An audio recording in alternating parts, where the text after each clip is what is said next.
Servants, be subject to your masters with all respect. With these words, Peter is continuing to show us what it means to live as a Christian in this world, especially as a Christian who has to endure suffering. So he's applying everything that has come before. If you remember from last week, we were talking about what that meant in terms of government, what that looked like, what it meant for a Christian to submit to worldly authority. And now Peter is continuing to talk about that today when he talks about servants and masters. Now, we might hear that, servants and masters, and be really sorely tempted to tune out. Because frankly, servants can also mean slaves. Slaves, be subject to your masters.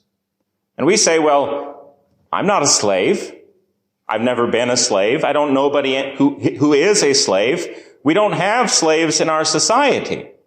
So why then, we might ask, would we want to listen to what Peter has to say? Maybe he's just telling this to his own time and it was true then, but maybe it doesn't really apply now. But Christians, whenever God tells us something in the Scriptures, He's not just writing these things for one place and one time that was true then but isn't true now. When He tells us these things, He wants us to learn in every time and in every place. So that this situation, Christian slaves in the Roman Empire, has something to teach us today about what it means to be a Christian, especially what it means to be a Christian in terms of our work. So we don't want to tune out. We want to listen to what God has to say and listen to what Peter is saying here in this passage. But to really understand that, I think we first have to understand a little bit about what Roman slavery looked like. Because whenever we think about slavery, I'm pretty sure we have very specific ideas in mind. And we always think that that's true in every time and in every place, that slavery has always been the same. But that's not really true. Roman slaves were a lot like us in some ways. Different in important ways, but a lot like us in the way that they worked and the way that they lived. Because a Roman slave was usually pretty well taken care of. He was given a place to live. He was given food to eat. He was given clothing to wear.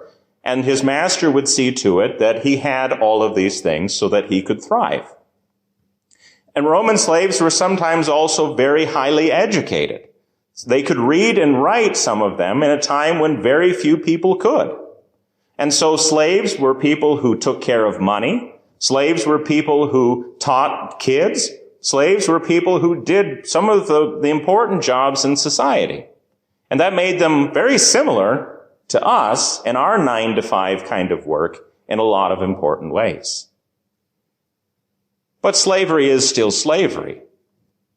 Where we have choice and freedom in the kind of work that we want to do, a slave, even in Roman times, had no freedom.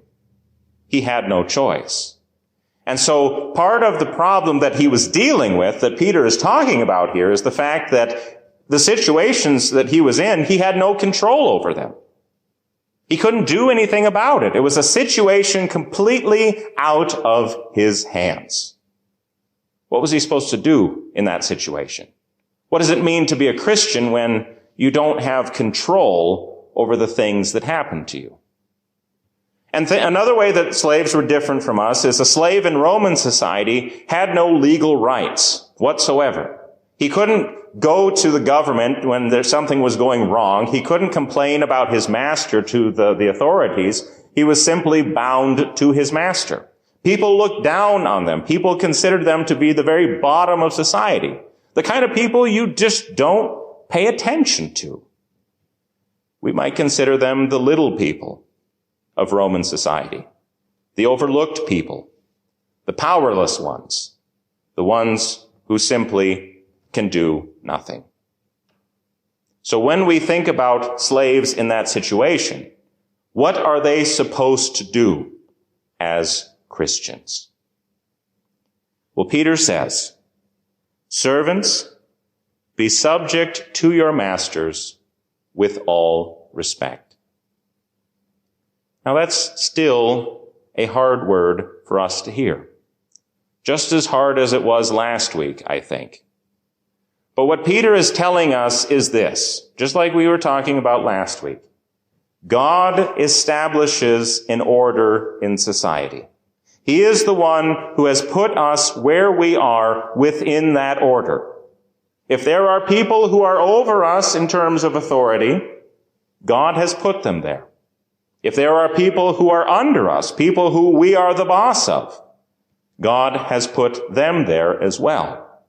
And so the call for us to submit to worldly authority is a call to submit to the order of God. God has put us here for a good reason.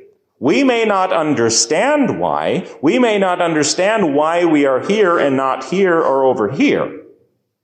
But God has put us here for a reason.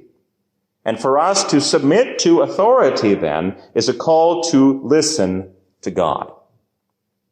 Now, that's always really easy to do when you have a good boss, isn't it? It's really easy to get along with a good boss or a good employer. But what do you do when you don't have a good one? What do you do when you have someone who is unjust towards you?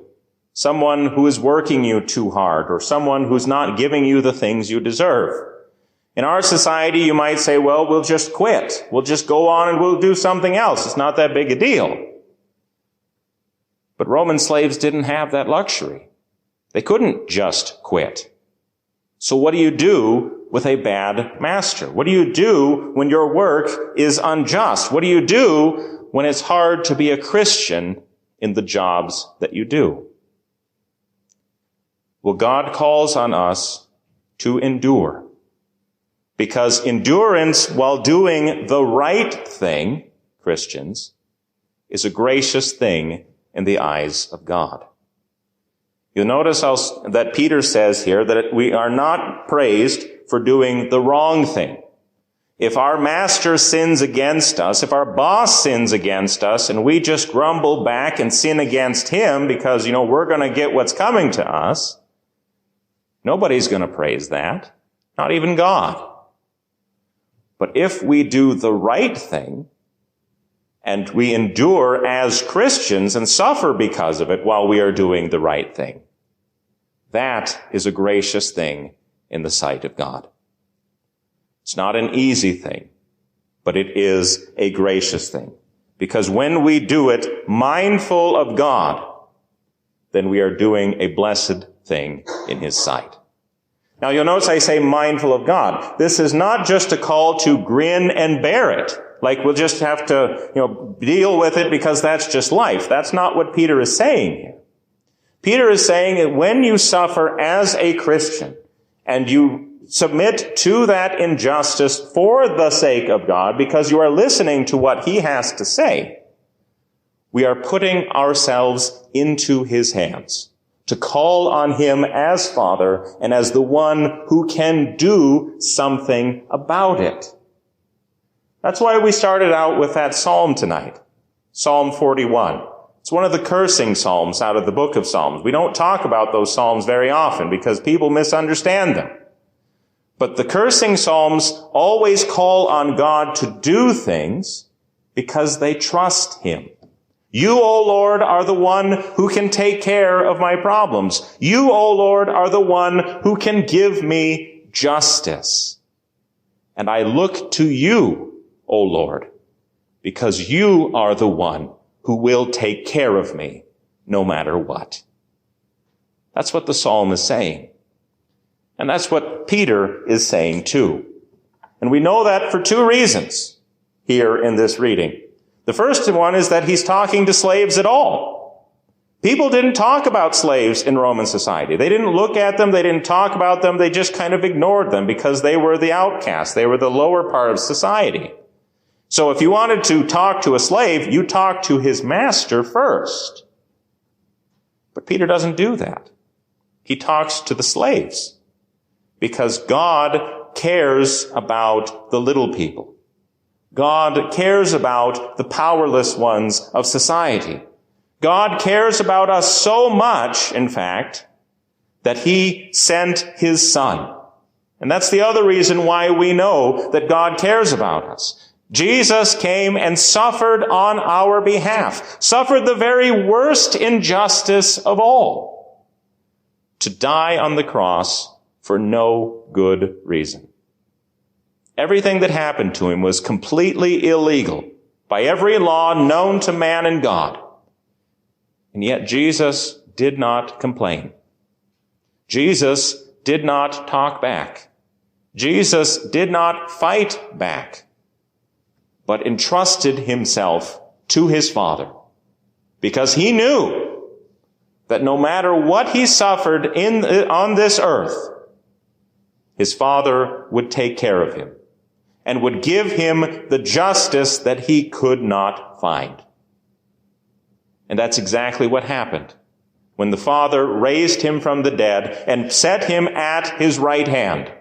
Jesus was vindicated. Jesus had the victory over his enemies.